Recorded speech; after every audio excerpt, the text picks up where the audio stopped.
प्रणाम भाई लोग। नमस्कार, सत श्री अकाल, जय श्री राम। आज का जो हमारा लेक्चर है वो भारतीय भूगोल का है। ठीक है, अभी तक भारतीय भूगोल को 20-22 लेक्चर मैंने आपको यूट्यूब पे दे दिया है। ठीक है, आप उसको देखिए। ठीक है, कुछ वीडियो में थोड़ा बहुत ऊपर नीचे है, जैसे कि रोशनी घट जाना या रोशनी बढ़ जाना, तो वो सब मेरे हाथ में नहीं है। ठीक है, वो सब यहाँ के एक दो कलाकार के हाथ में है। ठीक है, चलिए, अभी जो मैं वीडियो बना रहा हूँ ये मेरे हाथ में है। ठीक है, इसमें कुछ गड़बड़ी होता है या आपको लाइट कम या इधर उधर नजर आता है तो आप हमको बोल सकते हैं, इसमें मैं ठीक कर दूंगा। ठीक है, या आगे जो वीडियो चढ़ेगी आपके लिए उसमें मैं ठीक कर दूंगा। देखो, भारतीय भूगोल में मैंने आपको पढ़ाया था। ठीक है, कुछ पठार पढ़ाए थे, जैसे मालवा का पठार पढ़ा दिया था, बघेलखंड का पठार पढ़ा दिया था। ठीक है, दंडकारण्य का पठार आज पढ़ेंगे। ठीक है, चौथा है, 4 हो गया, और एक छोटा नागपुर का पठार अभी पढ़ेंगे, जो प्रायद्वीपीय भारत में हम लोग पढ़ रहे थे, मध्यवर्ती उच्च भूमि के अंतर्गत। ठीक है, ये प्रायद्वीपीय भारत के मध्य भूमि के मध्यवर्ती उच्च भूमि के अंतर्गत आता है। ठीक है, इसमें हम लोग दंडकारण्य का पठार अभी पढ़ेंगे। ठीक है, इसमें हम लोग पढ़े क्या थे, तो मालवा का पठार पढ़ लिए थे, बुंदेलखंड का पठार पढ़ लिए थे, बघेलखंड का पठार पढ़ लिए थे। ठीक है, दंडकारण्य का पठार पढ़ेंगे। ठीक है, विस्तार, सबसे पहले क्या हो देखते हैं कि दंडकारण्य का पठार कहाँ कहाँ फैला हुआ है। ठीक है, दंडकारण्य का पठार कहाँ कहाँ फैला हुआ है, सबसे पहले ये देखेंगे। ठीक है, तो इसका विस्तार कहाँ से कहाँ तक होता है, तो देखिए, मुख्य रूप से सबसे ज्यादा मुख्य रूप से छत्तीसगढ़ में और उड़ीसा में इसका विस्तार मिलता है। इसका मतलब क्या है कि अब मुझसे हमसे सवाल पूछेगा कि दंडकारण्य का पठार का विस्तार कहाँ से कहाँ तक है, तो हम लोग क्या बोलेंगे, मुख्य रूप से छत्तीसगढ़ और उड़ीसा में इसका विस्तार मिलता है। ठीक है, दंडकारण्य का पठार का विस्तार कहाँ से मिलता है, तो छत्तीसगढ़ और उड़ीसा में इसका विस्तार मिलता है। ठीक है, कुछ भाग में जो है महाराष्ट्र और झारखंड में भी। ठीक है, कुछ भाग जो देखो, दंडकारण्य पठार है, पठार क्या है कि क्षेत्रों में राज्यों में फैला हुआ है। ठीक है, तो सबसे ज्यादा राज्य में कहाँ फैला हुआ है, तो छत्तीसगढ़ और उड़ीसा में फैला हुआ है। कुछ कुछ भाग अलग अलग राज्यों में भी जा रहे हैं, जो कुछ कुछ भाग जो है महाराष्ट्र और झारखंड में भी मिलेगा। दंडकारण्य का पठार कहाँ कहाँ मिलेगा, तो महाराष्ट्र और झारखंड में भी मिलता है। ठीक है, छत्तीसगढ़ में दंडकारण्य पठार को बस्तर कहते हैं, तो यहाँ लिखेंगे हम लोग क्या, देखो, छत्तीसगढ़ में दंडकारण्य पठार को, यानी मैं डायरेक्ट लिख देता हूँ छत्तीसगढ़ में, इसको यहाँ मैंने दिया है ना ये लकीर, सॉरी, इसको दंडकारण्य पठार, छत्तीसगढ़ में दंडकारण्य पठार को बस्तर, ठीक है, क्या कहते हैं, बस्तर कहते हैं। कहाँ कहते हैं, छत्तीसगढ़ में। छत्तीसगढ़ में दंडकारण्य पठार को बस्तर कहा जाता है। ठीक है, समझ गए। और उड़ीसा में कालाहांडी, उड़ीसा में दंडकारण्य पठार को, यानी इसको कालाहांडी कहा जाता है। कालाहांडी पठार कहा जाता है। ठीक है, कालाहांडी पठार कहा जाता है, किसको कहते हैं, तो दंडकारण्य पठार को उड़ीसा में कालाहांडी पठार कहते हैं। छत्तीसगढ़ में दंडकारण्य पठार को बस्तर कहते हैं। ठीक है, बस्तर कहते हैं और कालाहांडी पठार कहा जाता है। ठीक है, ठीक है, चलो, कालाहांडी पठार और बस्तर कहते हैं। बस्तर कहाँ कहते हैं, आपसे पूछेगा, दंडकारण्य पठार को बस्तर किस राज्य में कहा जाता है, तो छत्तीसगढ़ में कहते हैं। दंडकारण्य पठार को उड़ीसा में क्या कहते हैं, दंडकारण्य पठार को उड़ीसा में कालाहांडी का पठार कहा जाता है। ठीक है, काला बस्तर किस चीज के लिए प्रसिद्ध है, बस्तर बस्तर है टीन के लिए। मैं यहाँ लिख दूं, यहाँ लिख देता हूँ, बस्तर टीन के लिए प्रसिद्ध है, टीन के लिए प्रसिद्ध है। ठीक है, बस्तर किस चीज के लिए प्रसिद्ध है, तो टीन के लिए प्रसिद्ध है। ठीक है, सबसे अधिक टीन यहीं से आता है, बस्तर से। तो बस्तर किस चीज के लिए प्रसिद्ध है, आपसे पूछेगा। दंडकारण्य पठार को छत्तीसगढ़ में क्या कहते हैं, तो आप आंसर दीजिएगा बस्तर। बस्तर किस चीज के लिए प्रसिद्ध है, तो टीन के लिए प्रसिद्ध है। ठीक है, बॉक्साइट भंडारों के लिए कालाहांडी प्रसिद्ध है। बॉक्साइट, यहाँ आपको दिखेगा, बॉक्साइट भंडारों के लिए कालाहांडी प्रसिद्ध है। के लिए प्रसिद्ध है, डायरेक्ट दे देता हूं मैं, प्रसिद्ध है। ठीक है, बॉक्साइड भंडारों के लिए कौन प्रसिद्ध है? कालाहांडी पठार। कालाहांडी पठार किसको बोलते हैं? दंडकारण्य पठार को। कहाँ पे बोलते हैं? तो उड़ीसा में बोलते हैं। ठीक है, क्लियर है। छत्तीसगढ़ में बस्तर बोलते हैं। बस्तर टीम के लिए प्रसिद्ध है, किसको बोलते हैं? दंडकारण्य पठार को। दंडकारण्य पठार का विस्तार कहाँ कहाँ है? छत्तीसगढ़ और उड़ीसा में, कुछ भाग महाराष्ट्र और झारखंड में भी आ जाता है। ठीक है, इसके बाद अगला पॉइंट हम लोग लिखते हैं। पहले मैं इसको मिटाता हूँ, आप तब तक उतारो। ठीक है, आज का अगला पॉइंट, इसका अगला पॉइंट क्या है? दंडकारण्य पठार का। इस पठारी भाग में यानी दंडकारण्य का पठार में स्थित एक डल्लीराज हरा, कहाँ लिखा है ये? डल्लीराज हरा, पूरा एक ही नाम है, की खान कहाँ है? छत्तीसगढ़ में। और लोह अयस्क के लिए यह प्रसिद्ध है। ठीक है, डल्लीराज खान जो छत्तीसगढ़ में है, और लोह अयस्क के लिए कौन सा पठार प्रसिद्ध है? तो दंडकारण्य का पठार। आपसे इसमें एक और सवाल पूछ सकता है। सवाल क्या पूछ सकता है? इससे एक नदी प्रवाहित होती है, इससे डैश नदी प्रवाहित होती है। आप नदी का नाम बताओ।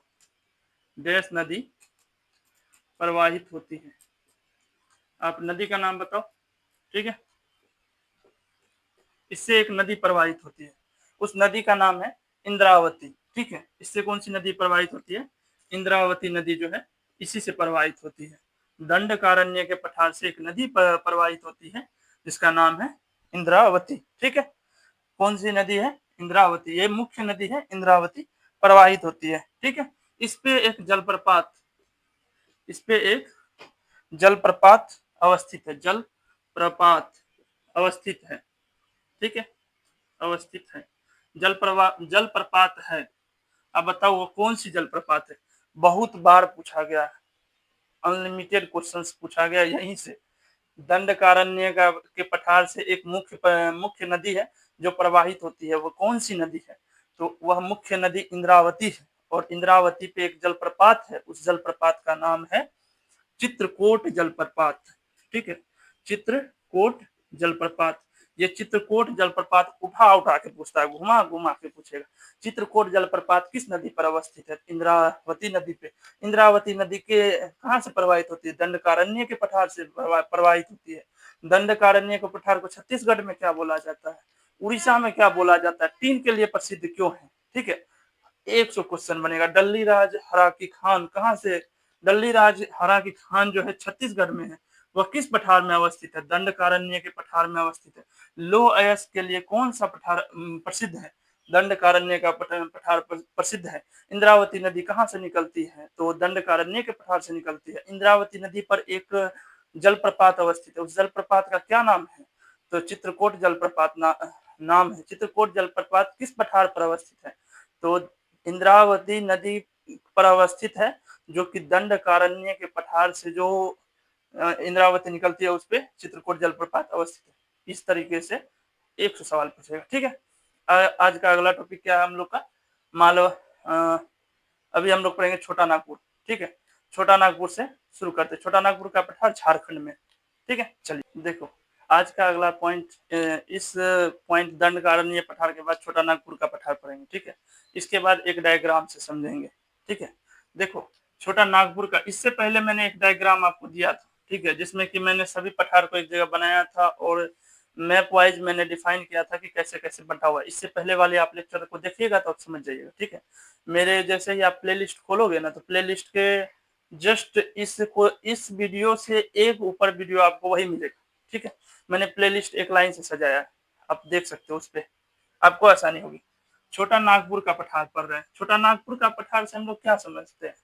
देखो छोटा नागपुर का पठार कहाँ है? तो झारखंड में। एकदम क्लियर रखो, मुख्य रूप से कहाँ है? झारखंड में। ठीक है, भूगर्भिक दृष्टिकोण से काफी विविधतापूर्ण है। ये काफी विविधतापूर्ण क्या है आप नहीं समझते, इसलिए मैंने लिखा भी है।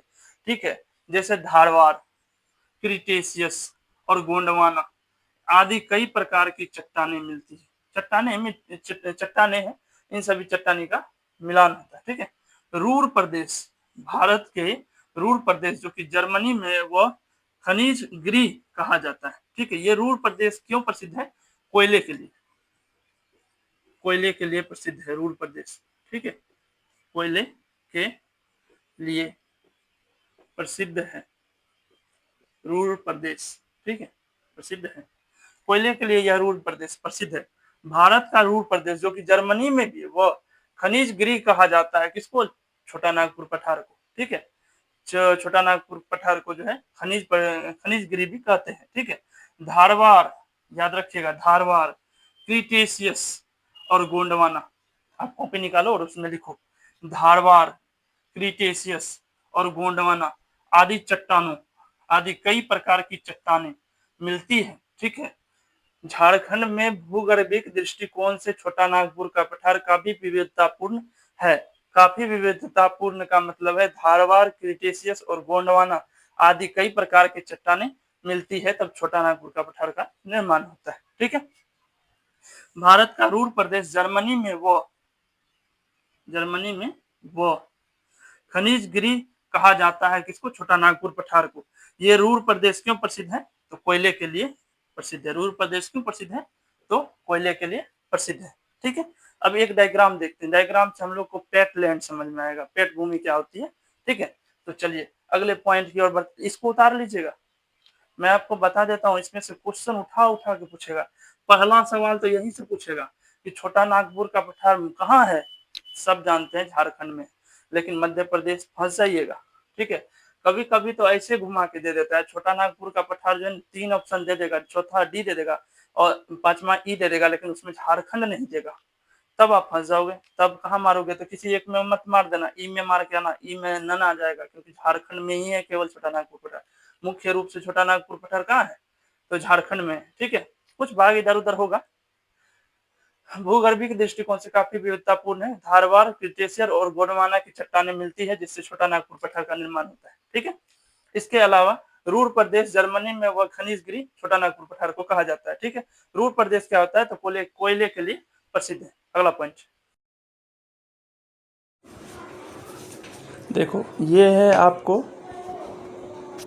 राजमहल की पहाड़ियाँ। ठीक है, क्रिटेशियस कालीन लावा क्षेत्र के जमाव से इसका निर्माण होता है।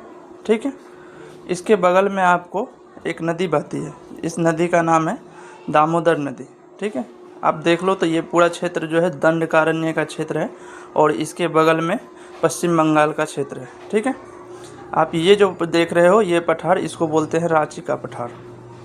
ठीक है, ये पूरा रांची का पठार है। इसके नीचे जो है पाट भूमि है।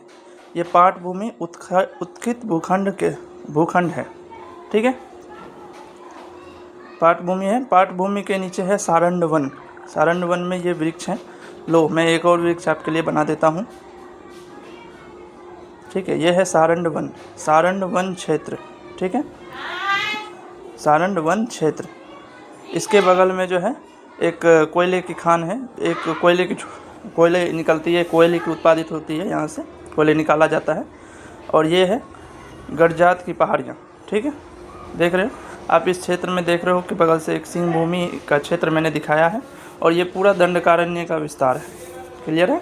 चलो, अब यहाँ से जो है हम लोग आगे बढ़ते चले जाएंगे। ठीक है, चलिए। इस सवाल को पूछा है कितनी बार, देखो, प्रथम बार कोयले की खोज, ये सवाल बहुत बार पूछता है। प्रथम बार कोयले की खोज जो है, सबसे पहले कोयले की खोज, मैं इसको समझाता हूँ पाठ भूमि क्या होता है। ठीक है, लेकिन ये क्वेश्चन इंपॉर्टेंट है, ये पूछता है, बहुत बार पूछा है। ठीक है, ये कोयले की खोज कहाँ हुई है? तो रानीगंज में। ये रानीगंज जो है बहुत बार पूछता है। तो रानीगंज जो है, ये रानीगंज कहाँ से उठ के आया है? पश्चिम बंगाल से, झारखंड के बगल में पश्चिम बंगाल। ठीक है, देख लो यहाँ पे दिखेगा झारखंड है, झारखंड से सटा हुआ है पश्चिम बंगाल। तो पश्चिम बंगाल जो है, ये रानीगंज पश्चिम बंगाल का एक जगह है। ठीक है, पश्चिम बंगाल के रानीगंज में सबसे पहले कोयले की खोज हुई थी। यही सवाल उठा देता है कि कोयले की खोज कहाँ हुई है? तो रानीगंज में। रानीगंज क्या है? रानीगंज बाबू लोग पश्चिम बंगाल से आई है। देखो, प्रथम बार कोयले की खोज जो है दामोदर के दाएं तट पर रानीगंज में पश्चिम बंगाल से हुई है। किस नदी पर? दामोदर के तट पर। ठीक है, अब हम लोग पाठ भूमि समझ जाते हैं। पाठ भूमि क्या है? देखो, पाठ भूमि जो है एक उत्थित भूखंड है। ठीक है, जो ग्रेनाइट चट्टानों से निर्मित है। कौन सी चट्टानों से निर्मित है पाठ भूमि? तो ग्रेनाइट चट्टानों से। आपसे पूछेगा पाठ भूमि किस चीज से निर्मित है, किस चट्टान से निर्मित है? तो ग्रेनाइट के चट्टानों से निर्मित है। कौन सा निर्मित है? तो पाठ भूमि। अभी मैंने चित्र बनाया था, इधर था, इससे ऊपर जो था, थोड़ा सा ऊपर पाठ भूमि था ना, वही पाठ भूमि के बारे में पूछ रहा है। पाटभूमि जो है उत्सित भूखंड है, ठीक है, टुकड़ा है जो कि ग्रेनाइट चट्टानों से निर्मित है और लेटराइट निक्षेप पाए जाते हैं, ठीक है। पूरा पढ़ते हैं। यह एक उत्थित भूखंड है जो ग्रेनाइट चट्टानों से निर्मित है तथा लेटराइट निक्षेप पाए जाते हैं, ठीक है। लेटराइट निक्षेप पाए जाते हैं, ठीक है। निक्षेपण क्या होता है मैं ये भी समझाता हूँ। एक बच्चे ने पूछा था निक्षेपण। देखो, नदियों में जब निक्षेपण होता है उसका मतलब क्या होता है, पहले ये समझ लेते हैं। नदियां जब बहती है तो अपने साथ कई सारे धूलकण बालू ये सभी लेके जाती है, ठीक है। अभी मुझे एकाएक से याद आया इसलिए मैं समझा देता हूँ। नदियां जो है अपने साथ कई सारे बालू लेके चलती है, ठीक है। बालू लेके चलती है इसका मतलब है कि जब नदियां बहती है तो आप देखते होंगे कि उसके रास्ते में जो आती है उसको वो काटती हुई चली जाती है, ठीक है। अब वो गई तो उसमें जो धूलकण बालू ये सभी है वो सभी जमा होते हैं, वो सभी अपने साइड में निक्षेप करते हुए चलती है, यानी कि जमाव करते हुए चलती है, ठीक है। तो ग्रेनाइट चट्टानों से निर्मित है और उसमें लेटराइट के निक्षेप पाए जाते हैं, किसमें, पाटभूमि में, ठीक है। यह मेसा व बूट स्थलाकृति पाए जाते हैं, किसमें, पाटभूमि में, ठीक है। दामोदर भ्रंश घाटी, ये कौन सी घाटी है, दामोदर भ्रंश घाटी है, जो कि गोंडवाना चट्टानों से कोयले की प्राप्ति होती है। दामोदर भ्रंश घाटी में गोंडवाना चट्टानों से किस चीज की प्राप्ति होती है, कोयले से। दामोदर भ्रंश घाटी में गोंडवाना चट्टानों से किस चीज की प्राप्ति होती है, कोयले की।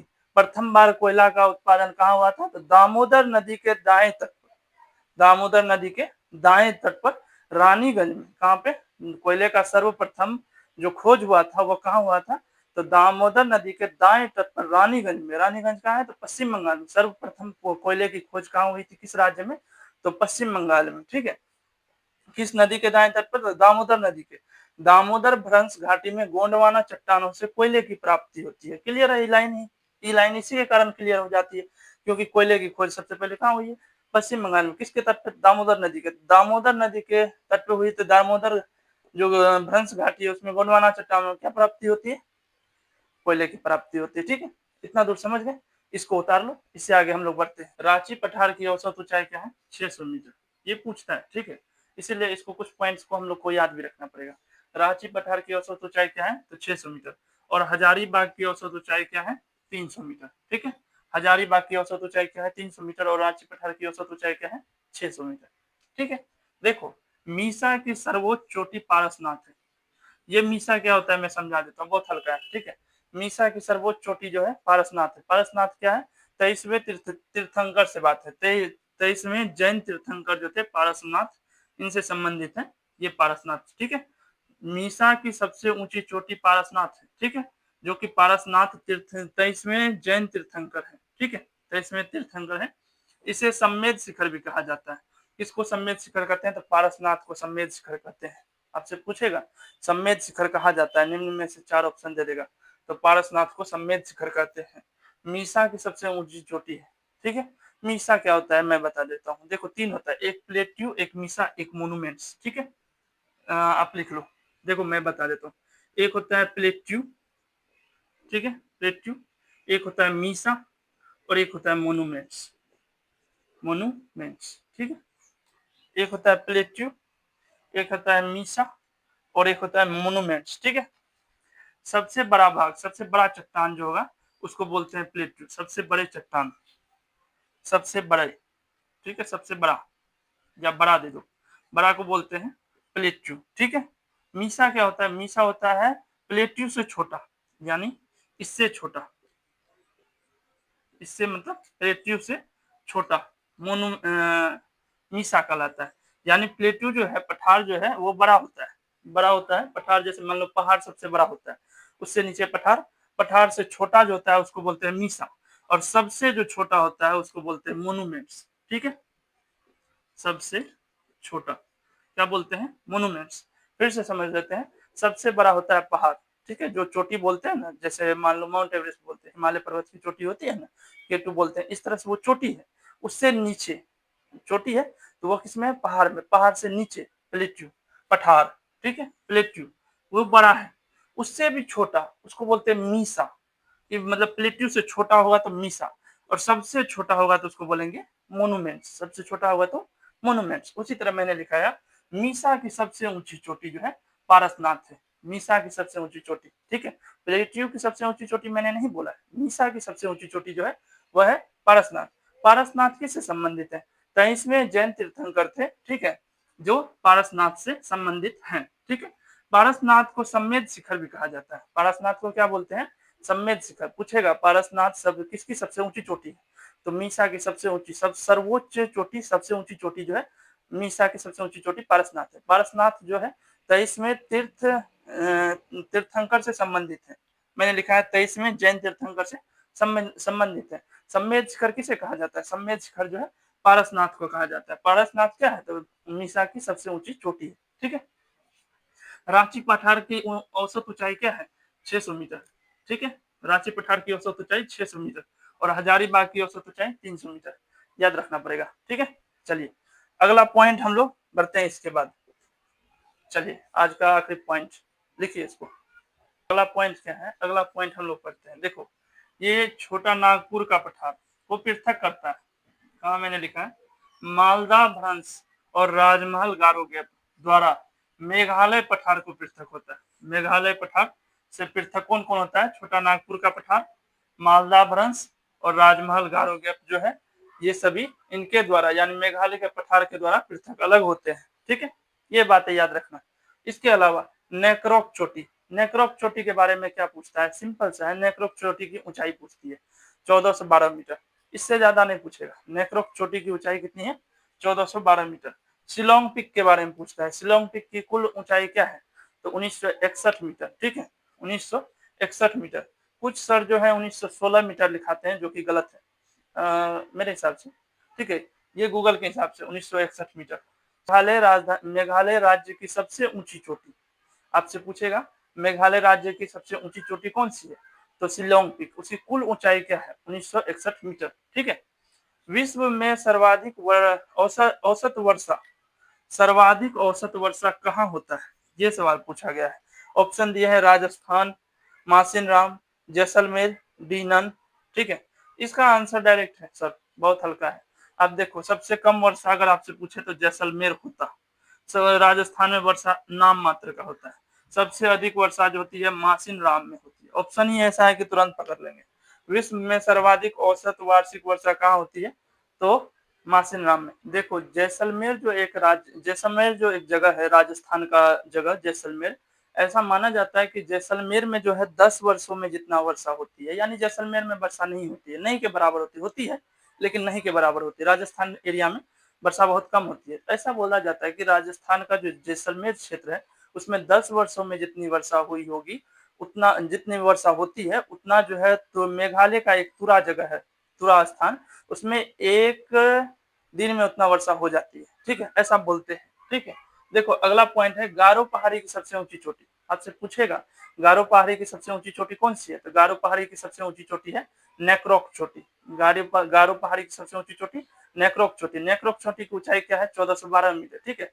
मैंने लिखा है गारो पहाड़ी की सबसे ऊंची चोटी नेक्रोक चोटी है। नेक्रोक चोटी की कुल ऊंचाई क्या है? तो 1412 मीटर। तो नेक्रोक चोटी की कुल ऊंचाई क्या है? तो 1412 मीटर। मासिन राम में एक दिन में औसतन वार्षिक वर्षा क्या है? 1187 सेंटीमीटर या 11,870 mm, ठीक है। इतना इतना औसतन, इतना एक दिन में औसतन या औसत वार्षिक वर्षा है इसका, मासिन राम का, ठीक है। करबी एनलॉन्ग पठार, आपसे पूछेगा करबी एनलॉन्ग पठार कहाँ है? तो करबी एनलॉन्ग पठार जो है असम में है। करबी एनलॉन्ग पठार कहाँ है? असम में। करबी एनलॉन्ग पठार कहाँ है? असम में है, ठीक है। इस पर उत्तरी कयार, इस पर उत्तरी कयार पहाड़ी, उत्तरी कयार की पहाड़ी स्थित है। आपसे पूछेगा उत्तरी कयार की पहाड़ी किस पर स्थित है? उत्तरी कयार की पहाड़ी किस पर स्थित है? तो असम के करबी एनलॉन्ग पठार पर अवस्थित है। करबी एनलॉन्ग पठार, असम का करबी एनलॉन्ग पठार जो है उस पे उत्तरी कयार की पहाड़ी अवस्थित है, ठीक है। मेघालय की पहाड़ी में लेटराइट मृदा का विकास हुआ है। हाँ पूछेगा, ये सवाल पूछा गया था शायद कहीं पे, मैंने देखा है। लेटराइट मृदा का विकास कहाँ हुआ है? तो मेघालय की पहाड़ियों पर, मेघालय की पहाड़ियों पर लेटराइट मृदा का विकास हुआ है। लेटराइट मृदा का विकास कहाँ हुआ है? मेघालय की पहाड़ियों पर। मासिन राम में एक दिन में औसतन वार्षिक वर्षा कितनी होती है? 1187 cm से 11,870 mm तक। गारो पहाड़ी की सबसे ऊंची चोटी कौन सी है? नेक्रोक चोटी है, जो कि 14 से 12 मीटर है।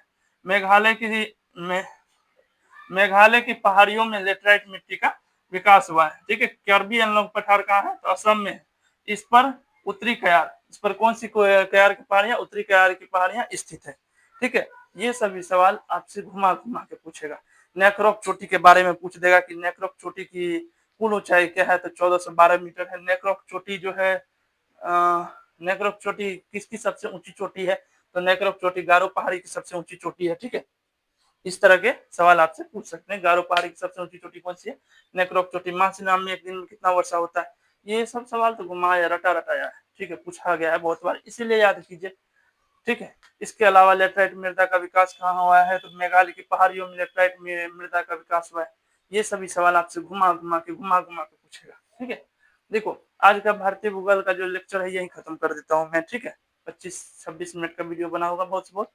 तो वो 25 मिनट का वीडियो बनाने के लिए मुझे 4 दिन 5 दिन जो है ना खोजना पड़ता है कि क्या इसकी जो ऊंचाई है अब इतनी है, या और कुछ बढ़ा है, या फिर इसमें कुछ नेक्रोक चोटी के बारे में कुछ और डिफाइन किया गया है, कुछ करंट अफेयर से जोड़ा गया। ये सभी चीज मुझे खोजना पड़ता है। ठीक है, इसकी औसत वर्षा जो है इतनी है कि और खोजा है, कुछ इधर उधर किया है। ठीक है, ये सब खोजना पड़ता है। ये सभी चीजें आप लोग को मुझे पढ़ाने में जो 20 मिनट का जो मैं 20 मिनट जो पढ़ाता हूँ, उसको मैं करंट अफेयर से जोड़ के अगर खोजता हूँ तो 4-5 दिन मुझे खोजने में लगता है, तब मैं पढ़ाता हूँ। ठीक है, तो आप जो है कृपया इन्हें जो भी देख रहे हो उसे एकदम सही मान के लिखे। एकदम जो भी लिखा हुआ है एकदम सही लिखा हुआ है। ठीक है, एक भी पॉइंट इधर उधर नहीं होगा, गलत नहीं होगा। इसी से सारे सवाल पूछे जाएंगे। मैं इंडियन ज्योग्राफी बीपीएससी के जो फॉर्म भराई होने से पहले तक खत्म कर दूंगा। ठीक है, इंडियन ज्योग्राफी पूरा खत्म कर दूंगा, तब तक आप जो है इसे पढ़िए। ऐसा नहीं है कि अभी अब मान लो इंडियन ज्योग्राफी नोटिफिकेशन दे दे और इंडियन ज्योग्राफी बीपीएससी का फॉर्म भरना शुरू हो जाए, तो हो सकता है कुछ बच जाएगा इसमें, लेकिन मैं पूरी कोशिश कर रहा हूँ कि इंडियन ज्योग्राफी पूरी तरह से खत्म कर दूं। रीजनिंग भी आपका जो है पूरा खत्म हो जाएगा। ठीक है, रीजनिंग का भी चैप्टर है, 30 लेक्चर में मैं जो है पूरा रीजनिंग खत्म कर दूंगा। सारा का सारा 1 महीना में पूरा जो है रीजनिंग में खत्म कर दूंगा। इसके अलावा सोमवार को छुट्टी रहती है। ठीक है, सोमवार को मेरा क्लास जो है बंद रहता है, तो इसलिए मैं यूट्यूब पे भी सोमवार को वीडियो नहीं चढ़ाता हूँ। सोमवार को मेरा हर जगह से छुट्टी है, मैं एकदम फ्री रहता हूँ। ठीक है, इसके अलावा जो है भारतीय भूगोल को आप लोग सब्सक्राइब करें, लाइक करें, कमेंट करें। ठीक है, लेफ्ट डू को भी सब्सक्राइब करें। चैनल सब्सक्राइब रहेगा तो आप पे नोटिफिकेशन आएगा, आप बना पाओगे। कमेंट करें, इसके अलावा लाइक करें, सब्सक्राइब करें, कमेंट जरूर करें। कमेंट से क्या होगा कि मुझे पता चलेगा कि आप किस क्वेश्चन में फंस गए। ठीक है, या कौन सा क्वेश्चन आपको नहीं आती है, तो ये सभी चीजें आप बनाएं। ठीक है, चलिए इतना पे ही मैं खत्म कर देता हूँ। ठीक है, धन्यवाद।